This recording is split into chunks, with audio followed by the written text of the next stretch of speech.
Here we go.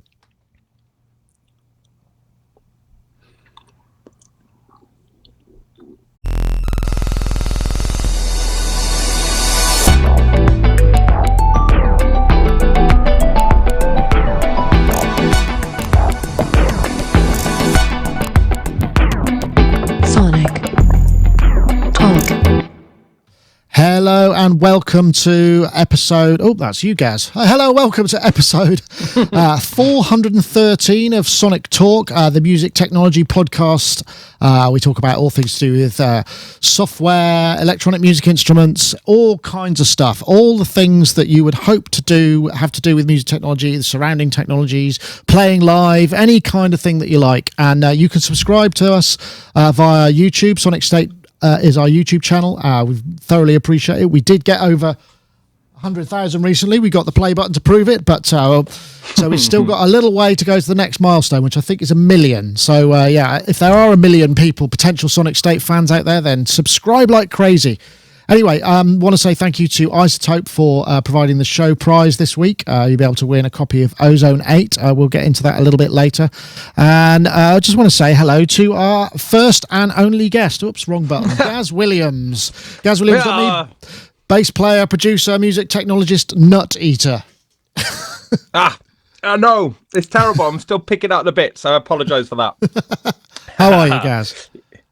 Yeah, good, thanks. I'm really self-conscious now. I've got all bits. No, you can't see a thing. Your video's looking good, though. Well, I got my moustache a little bit longer. Yeah, good, thanks. Yeah, thanks to everybody who checked out the Asteroid Deluxe album, The Lawn. I saw a big spike last week after talking about it, so I was ever so grateful. So thank you. And quite a bunch of you have already bought it, the vinyl copy, which is super nice. So I'm very pleased about that. Thank you. Always good when you do something and people actually want it, because one gets this is both the blessing and the curse of the new digital age as well. I guess you've done a physical thing, but it's so easy to do self-release and you don't have to wait for the record company to line up and everything. You just do it, and then you have to wait and see what happens, don't you? Which can be and and we, like in our case, we've made the release on Bandcamp and only Bandcamp, and made the conscious decision not to put it on all the streaming services, just not to make it available anywhere else. Bandcamp offers the best royalty rate, doesn't it? Bandcamp takes 15%, as opposed to iTunes will take 30%. And just make the people come to you and use the platform that you want to use, and and don't play the game.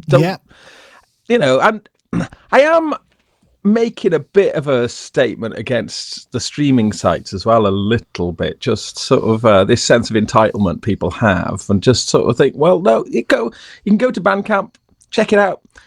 Probably most of you won't like it, some of you will like it, and then just I mean, and the as we've seen in the past, the royalty rates for artists is just they're just non-existent, are they? They're really low, so it's very hard to achieve any. Why doesn't I just don't understand why just everyone just doesn't use Bandcamp though? I mean, you can do you can sell your merchandise through Bandcamp. We're selling our LPs through Bandcamp, and there's a new app that's just come out like a couple of weeks ago, the Bandcamp app for artists, so you can you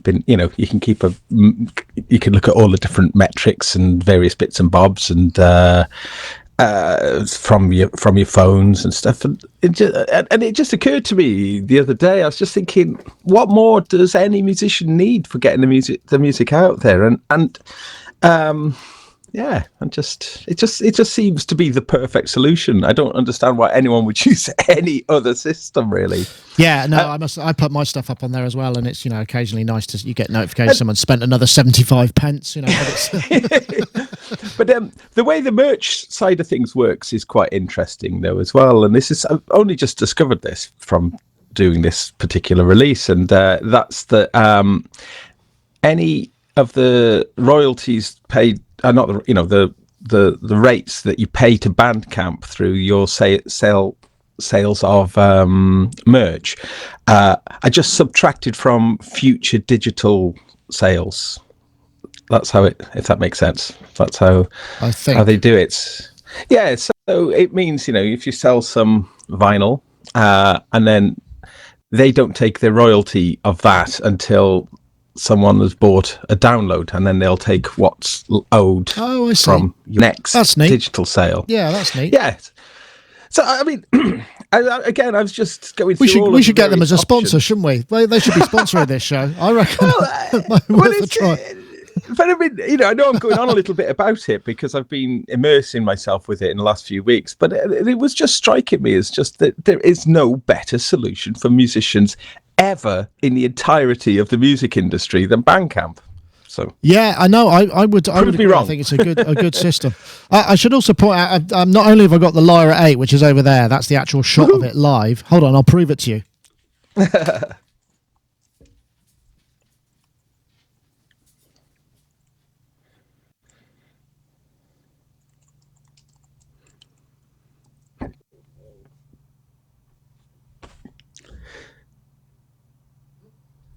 What's he doing? I just realised I hadn't switched the mixer channel on. So that backfired rather spectacularly, didn't it? Yeah. I've also got the SH01A boutique. I know you're looking at some of the other boutiques, but I have to say, this thing really does sound pretty good. It seems like it feels like if I just. It's got all of the characteristics of the SH01. Really nice sort of low, thick basses and snappy kind of envelopes and filters. And I'll be looking at that soon. But as a form factor, it seems to really makes the most. Oops, that's the shot I want. Makes the most sense as a boutique. I don't feel that the short faders are a hindrance in this one, which is weird because they are short and there's no denying. But somehow it feels about right. It's interesting. So I can recommend. I'm looking forward to checking that out. So I've been playing with the. Am I allowed to say? What, the others? Yeah. Yeah, of course you can. So I've been having a bit of an odyssey with the DO5, and I mean, one of the things that's super impressive, I think, with all of the boutique range is the way that they've slavishly copied the operating system, and the way that you interact with it is identical to the original devices, flaws and all, and I think that's what's quite interesting with the DO5. It's got exactly the same menu diving this sort of method of doing stuff, which is quite laborious, although there are some shortcuts. I'd be keen to find out what the other shortcuts are, if there are any hidden ones. And I have got a question. This is something I was wondering about.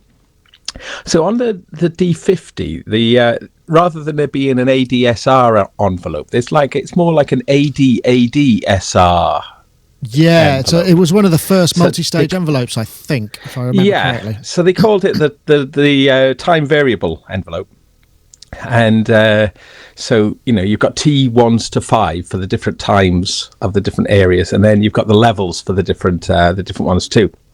And I was wondering what was the reason that this happened? Why did Roland adopt this type of envelope? Because I mean, it does mean that quick edits, you just have to kind of remember what's what. I mean, helpfully, there's a little graphic on the front which has got the picture of the envelope with the different numbers on to show you where you are within it.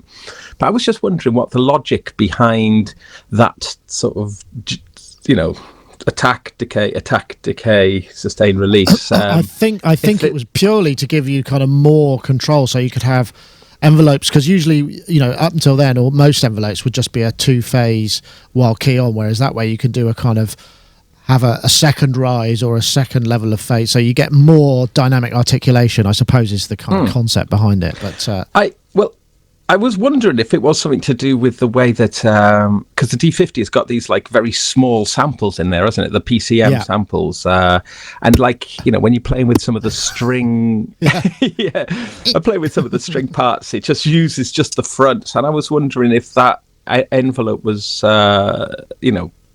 able I don't just know. to kind of... I'm not sure as the answer of that. But I think it gives you, as I say, finer control of the partials, as it's been said in the chat room, which I think was Create cool. Music Here said that. Hello to the chat room. That's the YouTube chat. Better get into the chat room.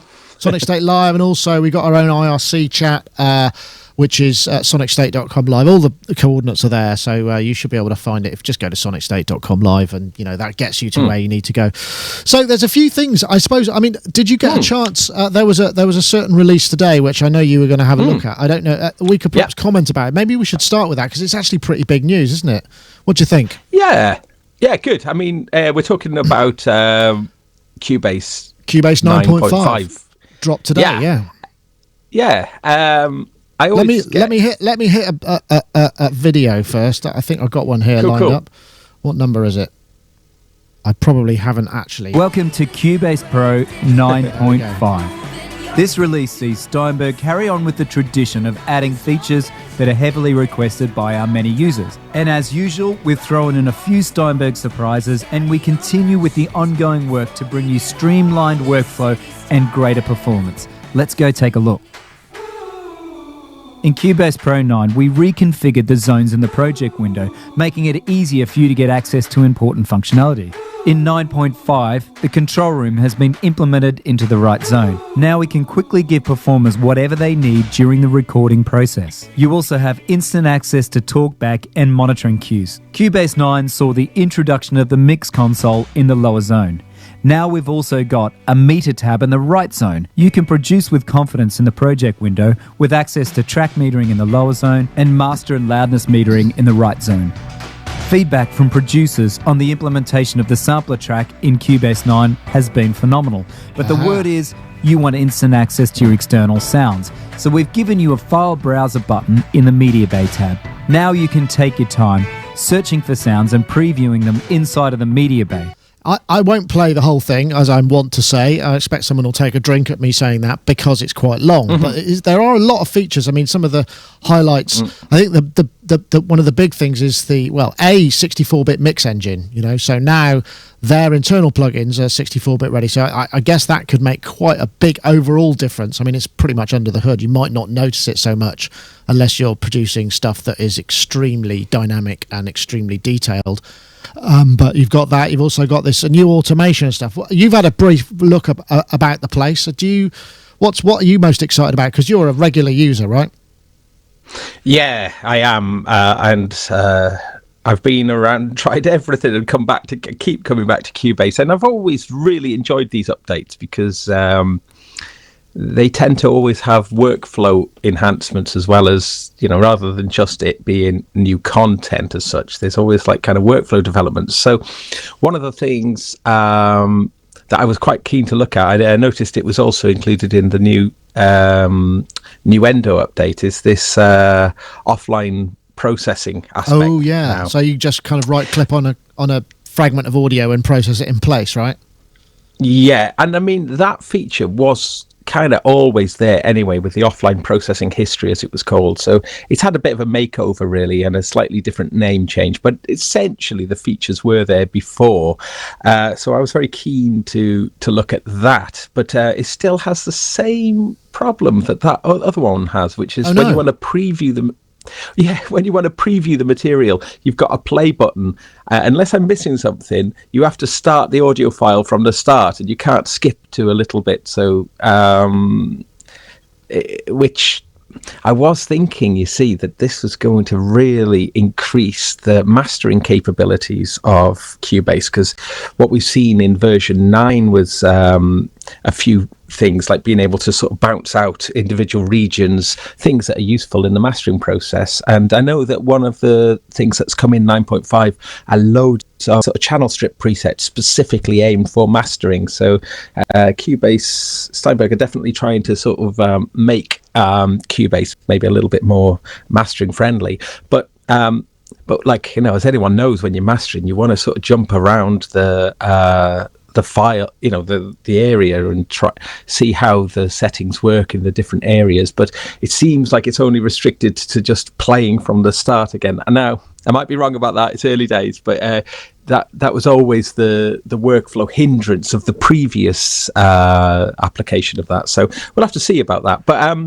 otherwise, it's funny. There are a bunch of things, and we were talking about this with Ableton Live 10 last week, in that some of the new features are essentially features which are just bringing it in line with existing DAWs. So Cubase, for instance, gets the thing that Ableton Live had, I think, almost from the beginning, which is a variable quantize depending on the zoom. So, the more you zoom in, the more kind of grid lines appear, and therefore, without having to change the quantize settings, you just change the zoom settings. So it's now, when you use Ableton Live, that just seems just like a perfect implementation. So it's now finally made it to Cubase.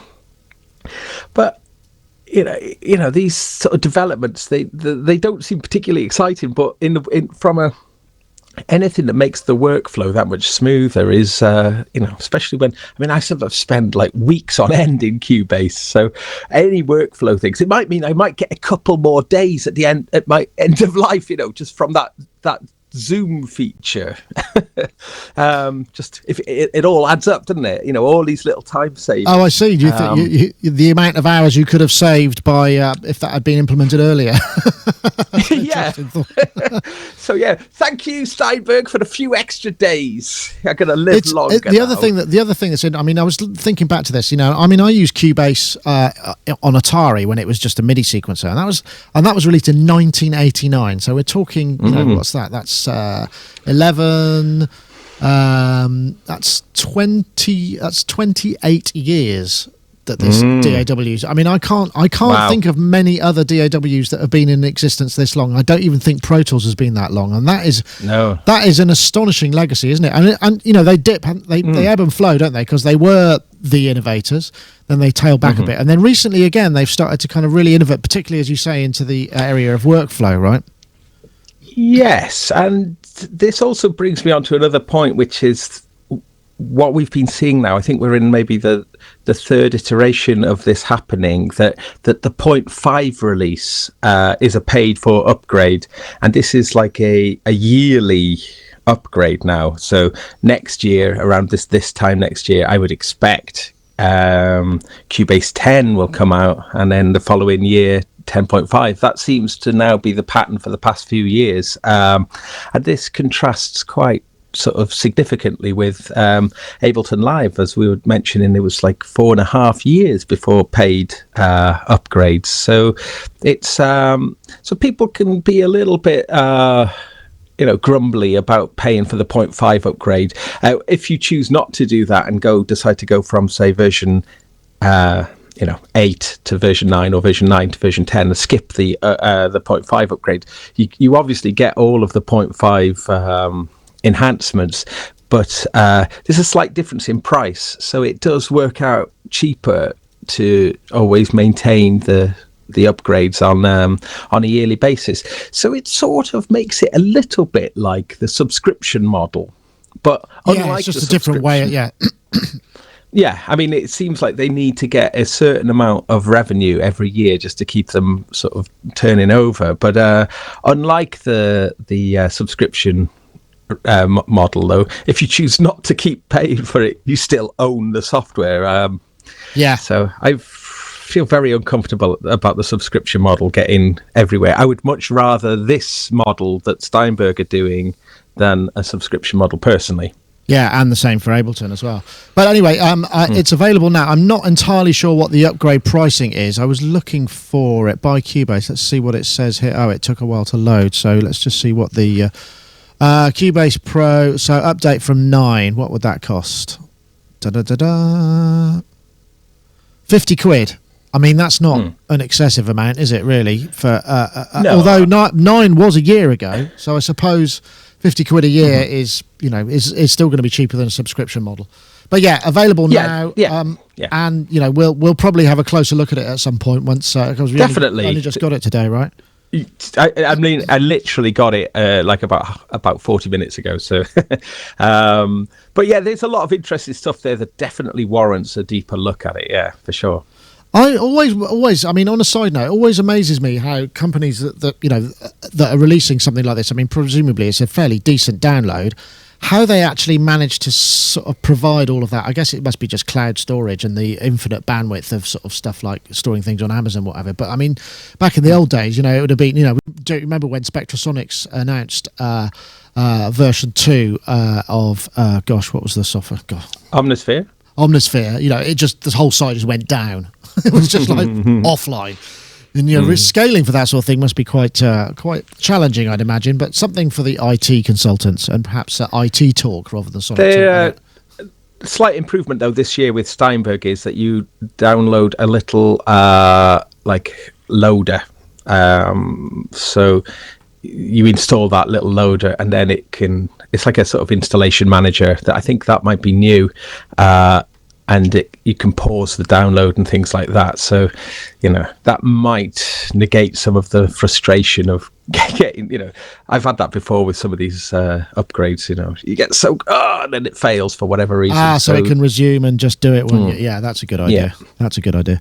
Right. Available at steinberg.net. Go and check it out. I mean, if you're a Cubase user, I mean, it seems to me that some people, eventually, I wonder at what point, you have to get the feature, what that killer feature is that would make you go, I'm going to jump doors. Because as we've talked a lot of times, either you're a professional user and you're unlikely to have the time to invest in learning a new DAW, or you're maybe a more casual user and you're still trying to find what it is that you want to spend all your working time in it, or you use multiple things. So it's quite, I guess it serves lots of different people different ways. And Cubase is a particularly complicated DAW as it goes, certainly in comparison to something like Ableton Live. However, when you're working on really big projects, 100 tracks and lots of automations and lots of stuff going on, that's where it really is something special. Oh yeah, Bezier curves, we were talking about them, weren't we? Lots of extra automation stuff as well, right? Yeah, so the automation stuff looks really super now in 9.5.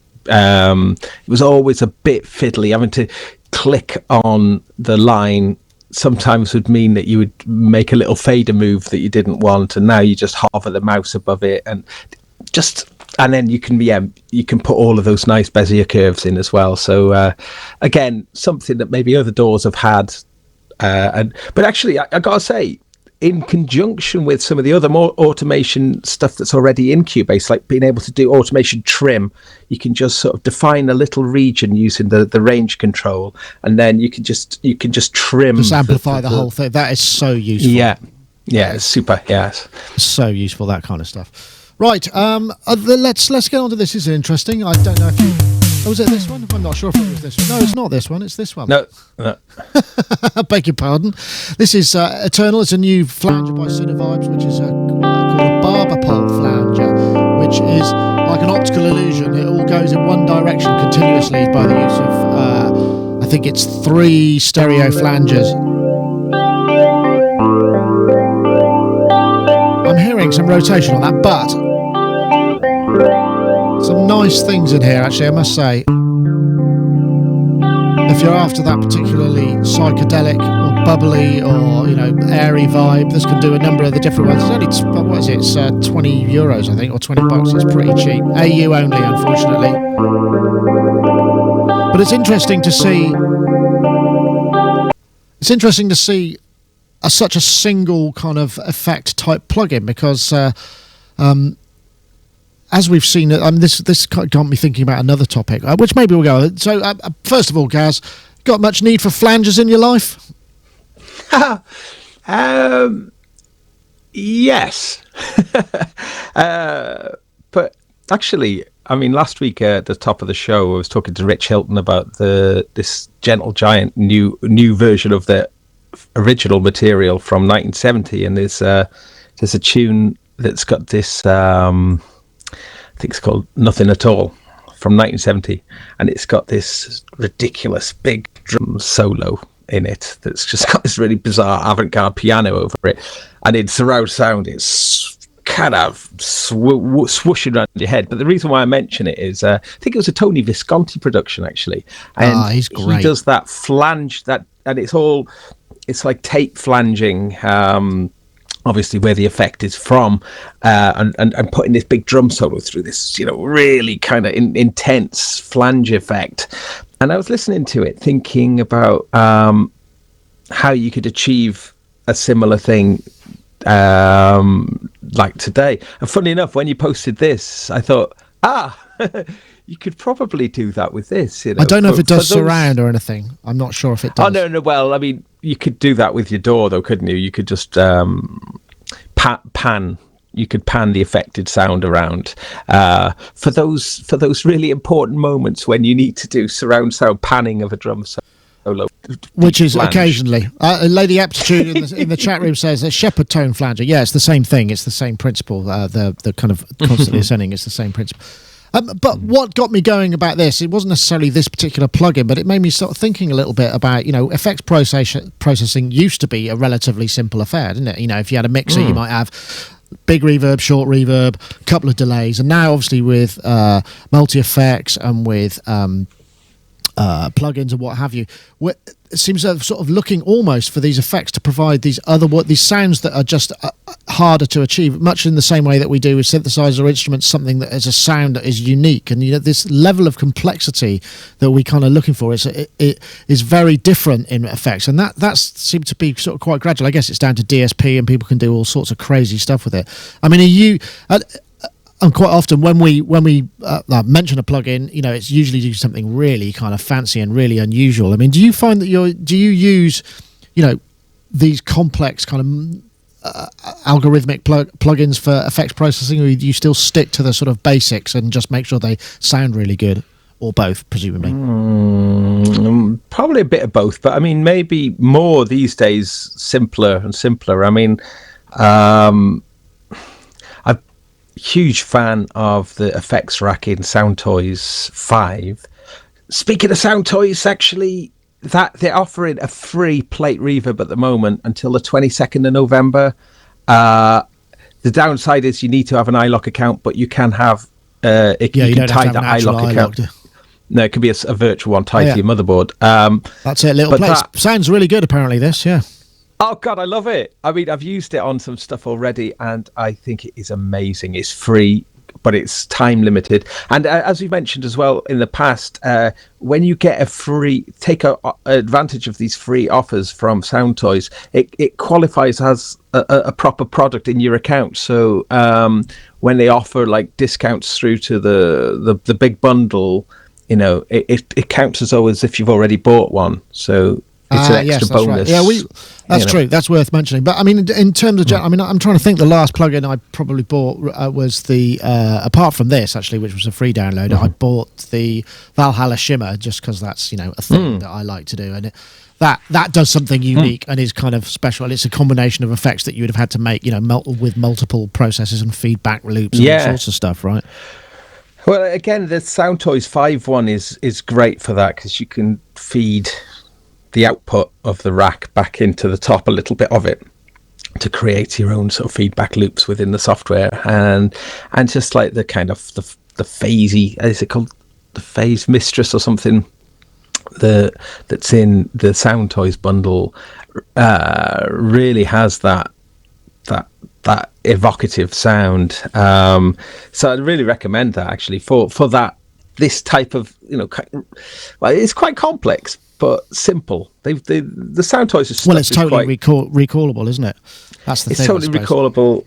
They make a relatively simple front end, and then there's usually little buttons that you can open up more functionality should you wish to go deeper with them, which is cool. But I mean, really, here in my home studio, I've got this Retroverb Vermona Spring Reverb. And I just love to feed stuff out through that. It's dirty and it's quite nasty, but it just puts so much vibe. It's funny you should say that actually, because I was recalling, back in the day when I was involved in recording studios, people get very excited because they would get like an EMT plate, an original EMT plate, which is the size of kind of the side of the wall of a small room.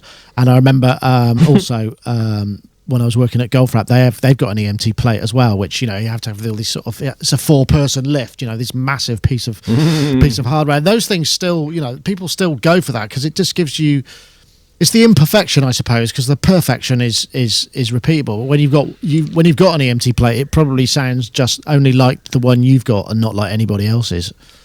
Yeah, definitely. And I think springs are like that as well. Springs are have got this amazing characteristic. I love springs, spring reverbs, because everything is just constantly in flux. It's always different, the sound. I mean, yeah, and you can experiment with different springs as well. So you can put different tension springs, different length springs, all that. That's kind of fun, I'd imagine.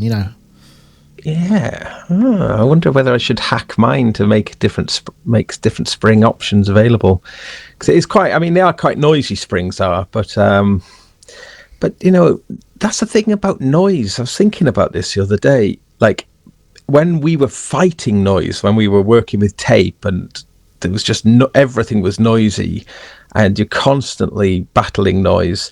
These days, it's almost the opposite. VST instruments are kind of noise free, and lots of modern equipment has got relatively low noise. And of course, when we're recording 24-bit with huge dynamic range as well, noise is no. That's what crappy sound cards are for, isn't it? But I mean, noise is nowhere near what it used to be like in terms of how much you have.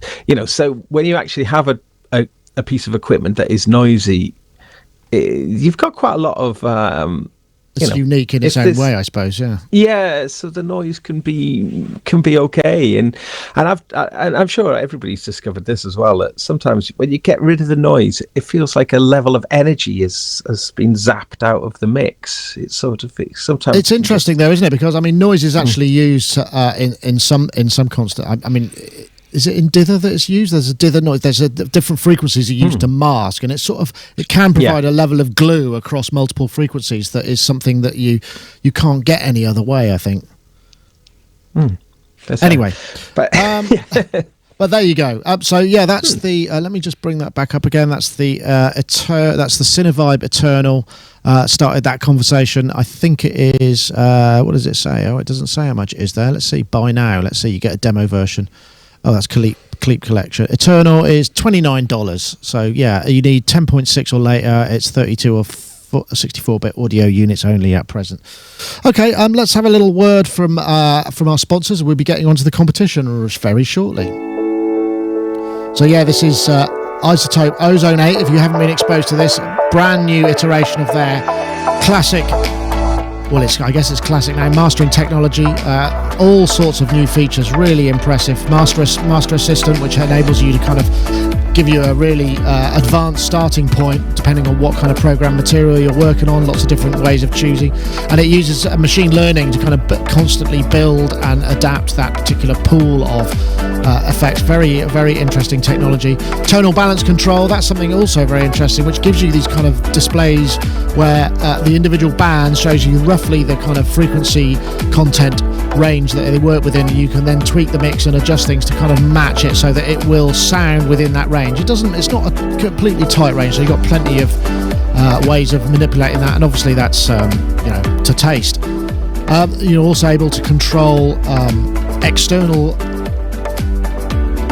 instances of Ozone 8 within the same DAW session, as well as Neutron 2 as well, so you can actually dynamically change and fix the mix between different tracks at the mastering point as well, which is also very useful to a lot of people.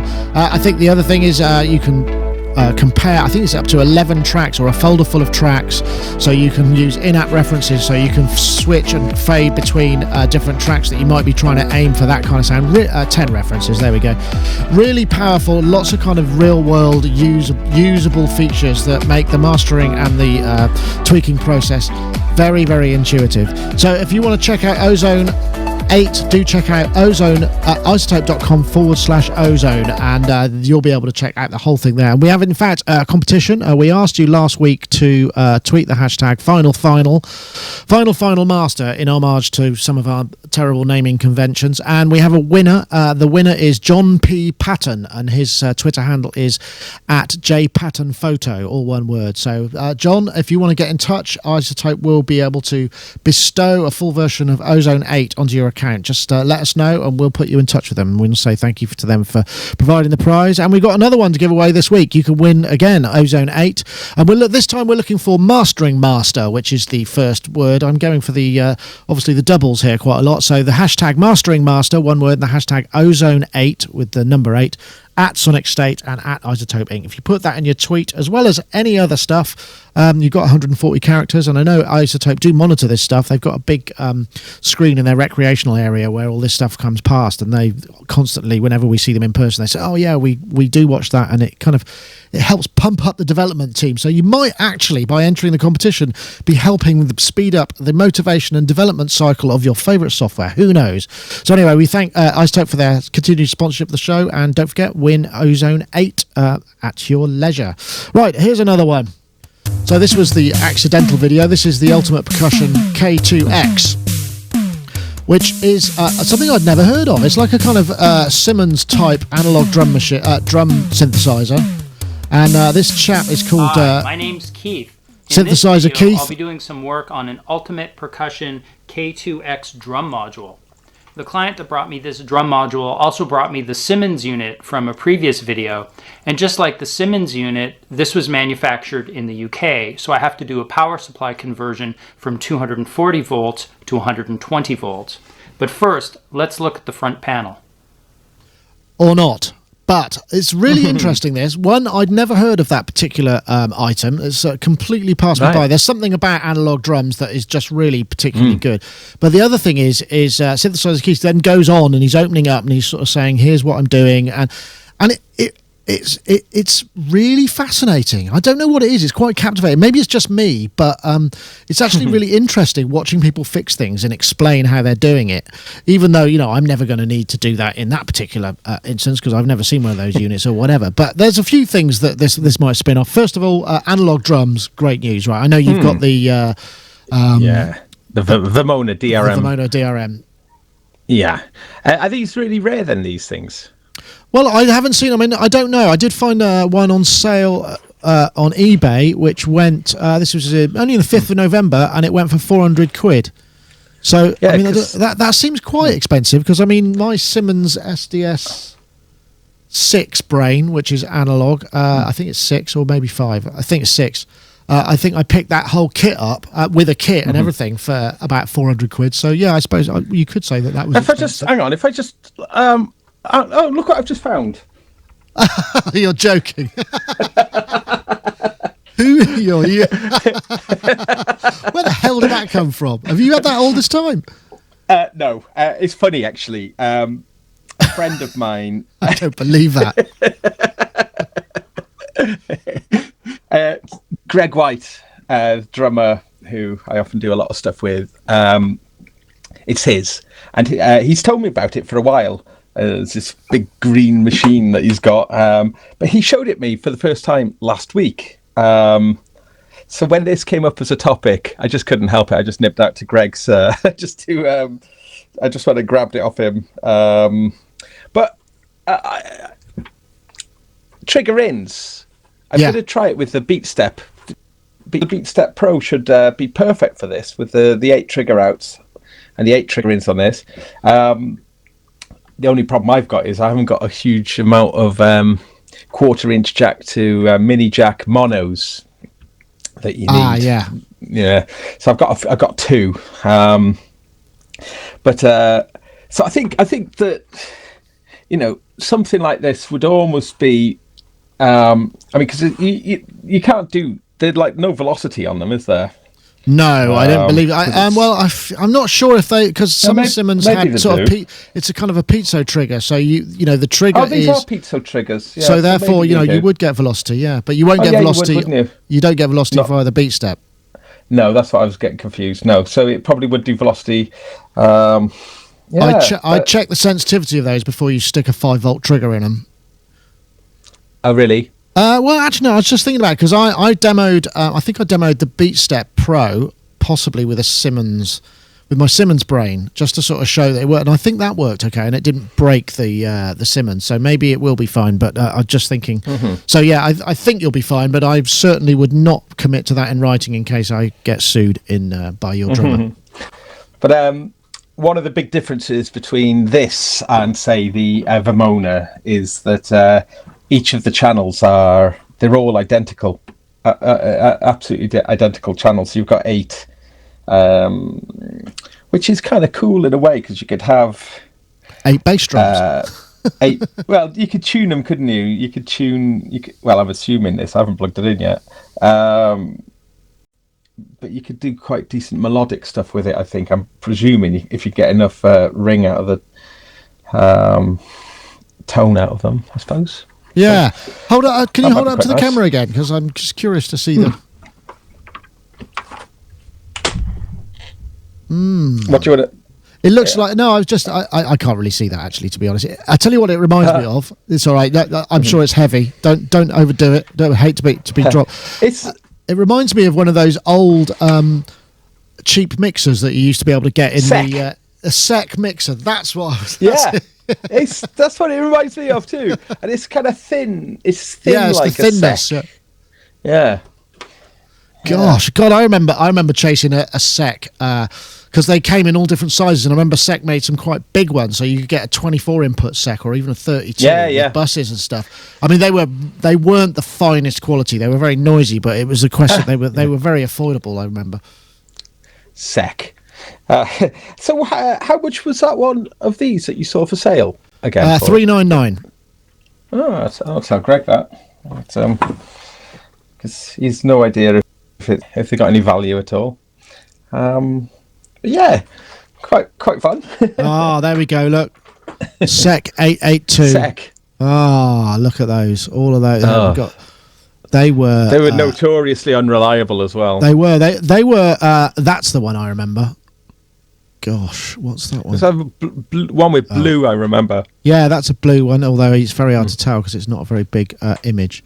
Anyway, that's really beside the point. It's got nothing to do with the topic. But yeah, analog. But that notion, I mean, because I don't know if you have the same phenomenon. It's like watching people gaming, isn't it? Even though you're not playing it, it can be very hypnotic. Or what I used to when I may have told the story before, but I used to work in a nightclub, and I'd get home really late.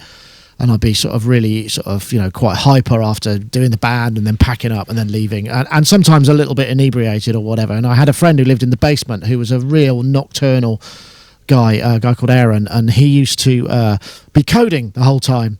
And I used to come back and go down to see him. And sometimes he might help me relax with a little bit of extra puff or something like that. Because I'm about that age that I used to do that sort of thing. And I used to just sit there and watch him code. And sort of, I found it really relaxing. I suppose that's a similar sort of thing. Not the perhaps almost paint drying type stuff, but once you're trying to just fathom it, just see patterns in something that's completely chaotic and you know nothing about. It's bizarre, isn't it? Yeah. So these are the British then. These I believe so. Percussion, because he was doing a conversion from 240 to 120, wasn't he? I think in that video. Yeah, that's right. I didn't watch that bit though. Well, it was interesting, but it just he did actually.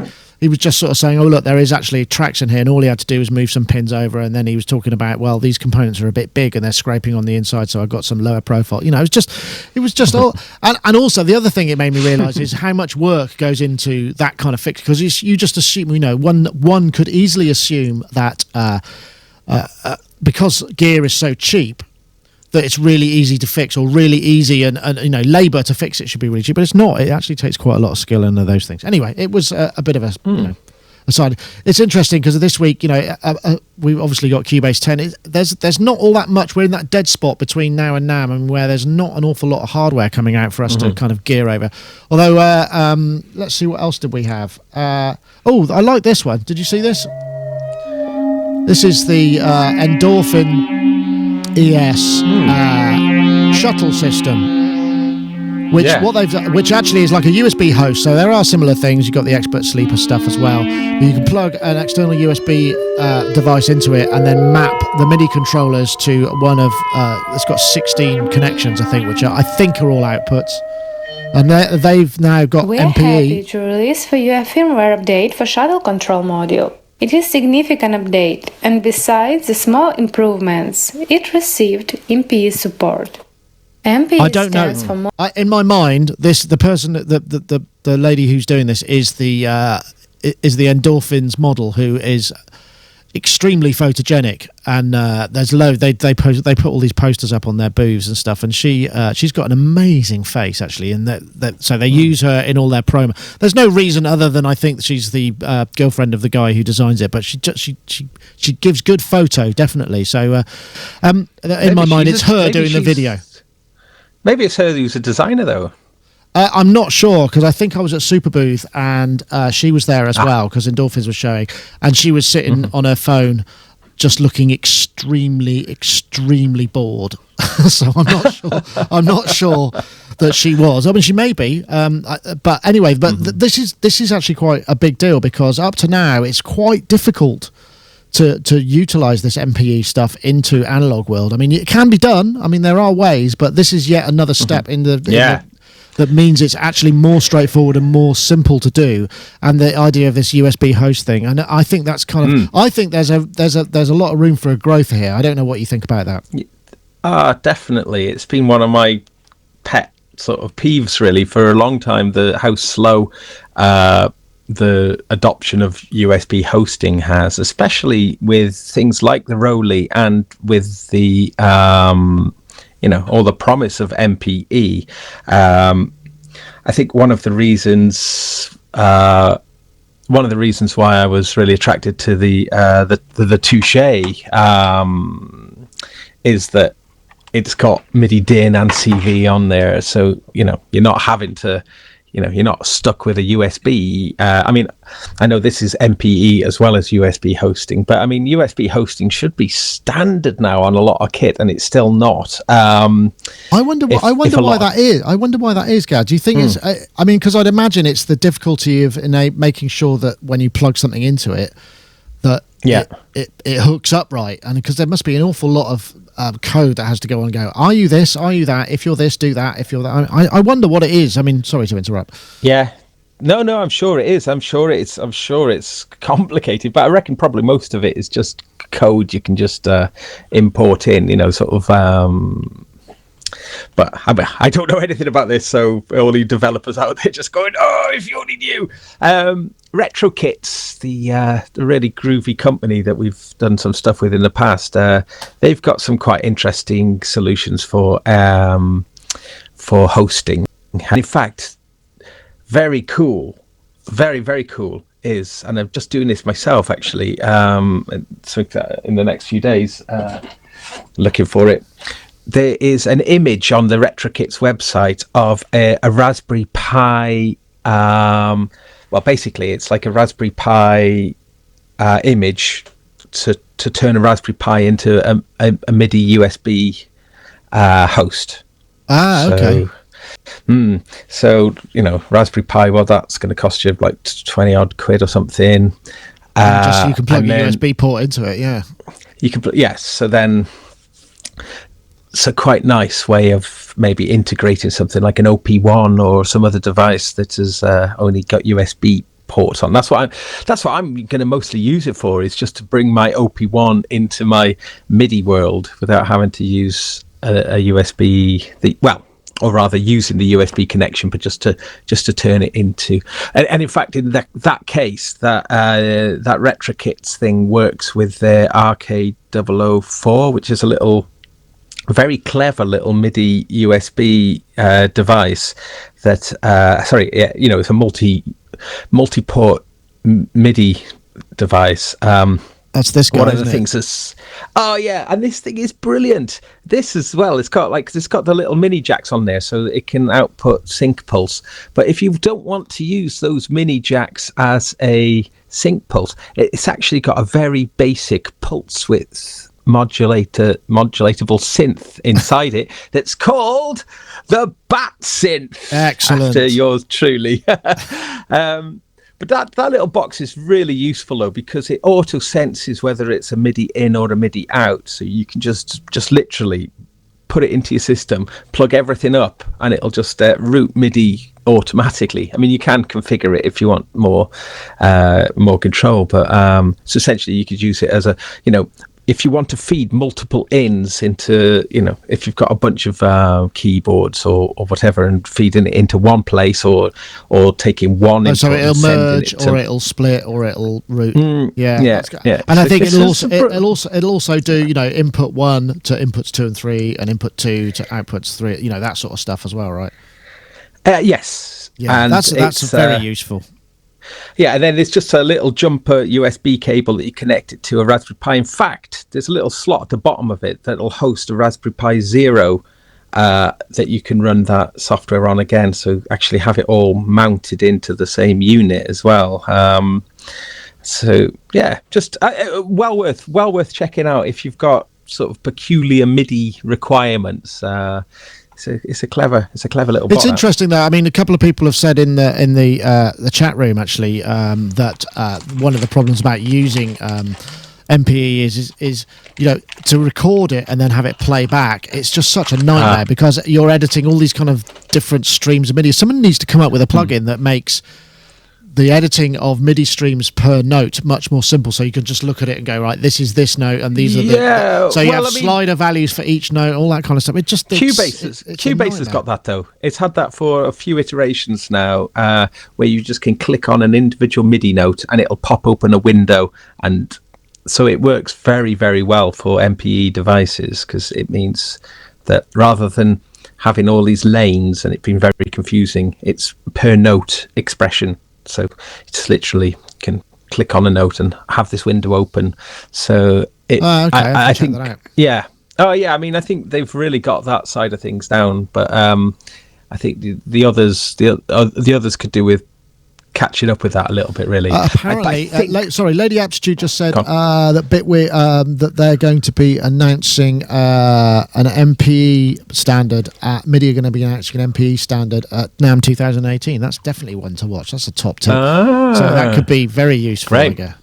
Yeah. And of course we got Geert Bevan to thank for a lot of this MPE stuff, because he's worked tirelessly really to develop and promote that idea. And and Geert is he's a very talented man. We've had him on the show, haven't we? He is a very smart cookie. And he wrote the firmware for the Linstrument, which of course is a super MPE device, and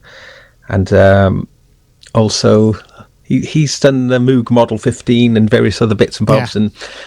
And what's nice with those apps is that they are natively support MPE, which obviously with Geert's involvement, but just to seeing it become a standard and seeing it, a wider uptake of it, I think, it's brilliant, because when you do play with an MPE device, and I'm sure anyone who's played with a Rowley C-board will be able to relate to this, and absolutely the case with the Linstrument too, is that instruments just feel that much more alive. They just and I get this with my MIDI bass too. When I've got the 4 strings, the pitch bends all being independent on each string, it just gives it much more of a live instrument feel. It's like a visceral thing, isn't it?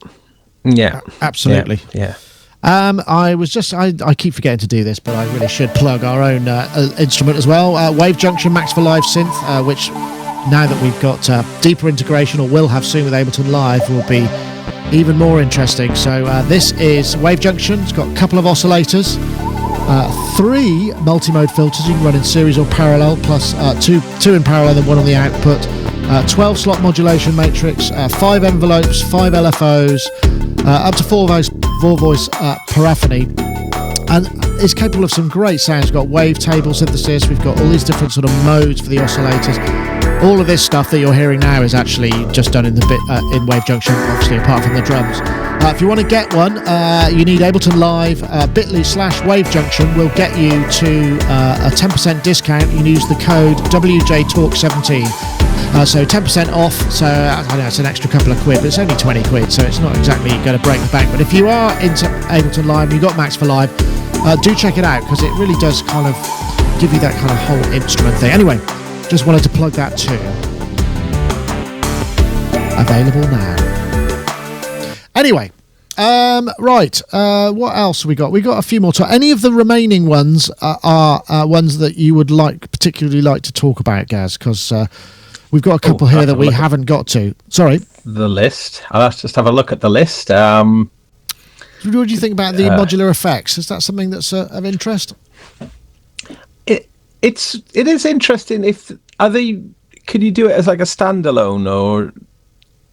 This guy, I'll play it. Synthetic Sound Labs. Play it, yeah. I think this is the effects capacitor, which has DSP effects in it. But what's interesting about it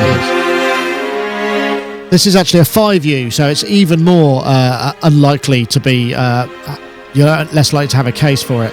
But what is really cool about it is the idea of being able to modulate all of this stuff in real time and be able to kind of actually get hands-on, because usually when you're modulating and messing around with effects, you get all sorts of glitching because of the way that the algorithms are punched on the fly. So I'm not sure whether this is kind of unique to that degree.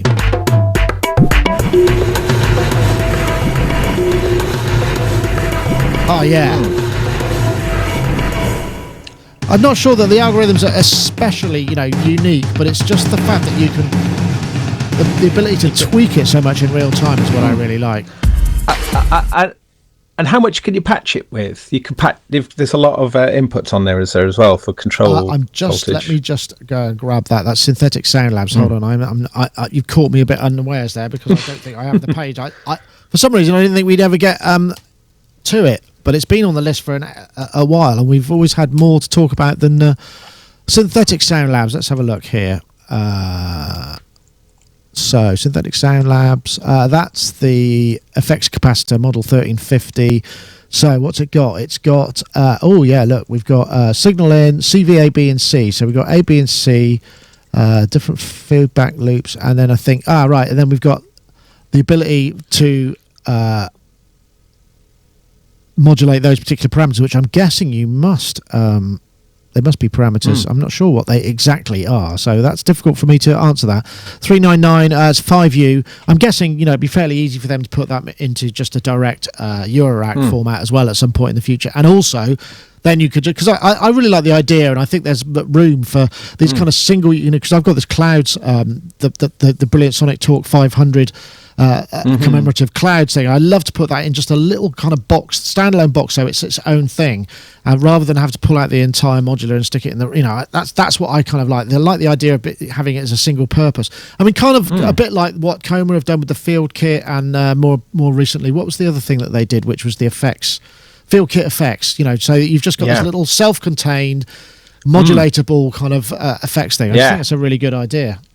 Yeah, I think we're going to see a load of more interesting effects coming out soon. I'm convinced about it. I think it's this because there was a time that external effects units were, almost VST effects or whatever. Well, the only way to go. I mean, because now we can process almost in real time through DSP. But I mean, one of the real joys of the Behringer DeepMind synth is the way that the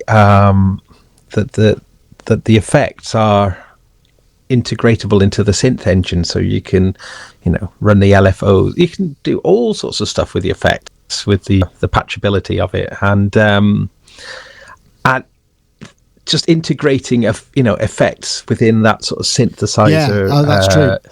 You can modulate for effect parameters using LFOs or envelopes or note values or sequences and stuff, and that's one of the more powerful features of it. You're right there, yeah. And so actually having an effects unit with lots of CV control makes perfect sense. So I mean, this thing looks really good, and I'm still desperately resisting being pulled into Eurorack or as much as that. Although, to be honest, if I was going to build a Eurorack, it would be to build an external effects unit, really, as opposed to a synthesizer. And Okay, all right. I've got a question for you, Gaz. At what point does it stop being a Eurorack module? And say you've got something like this just in a box. Say it was in Eurorack format, and it's just a single box with its own power supply. Same with the Pittsburgh single voice thing as well. SV1, SV2. Is that Eurorack, or is that just a little modular synth, desktop synth, or maybe the Zero Coast? Is that Eurorack, or is that what? At what point does it? Where's the line that you would draw? It's having empty rack slots, isn't it? That's that's the danger, isn't it? I mean, because every time you look at it and those empty, you're going to be just fantasizing how to fill those rack slots up. And then once it's full, you're going to be hunting out another rack then. And I just think it's when you've got something that's enclosed, like the No Coast, then it's just, it's just a single purchase, isn't it?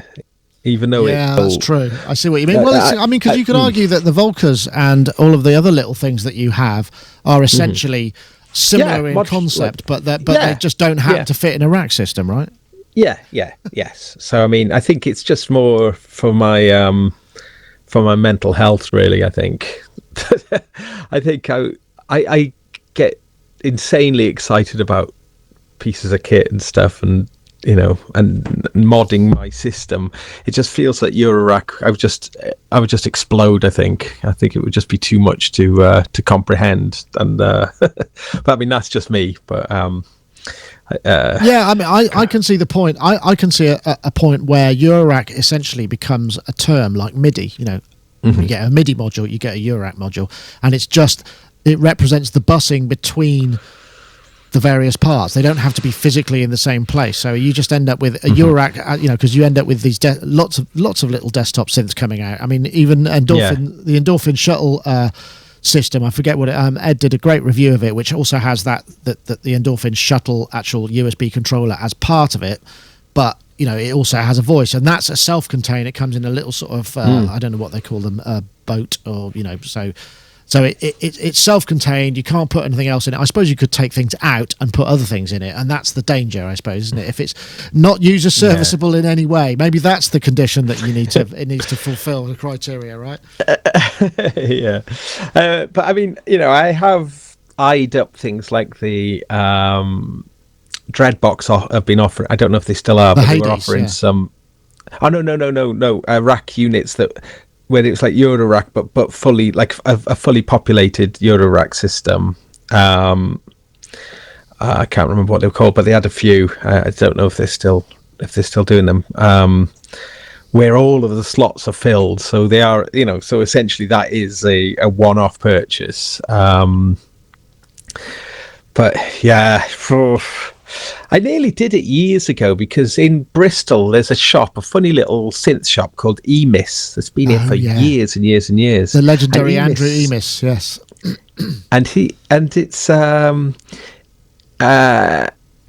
is that his name? Yeah, Andy Emis. I visited him several years ago. I thought his name was Andy Horrell. I thought his name was. Oh, maybe not. Oh, maybe you're right. I thought it was just Andy Emis.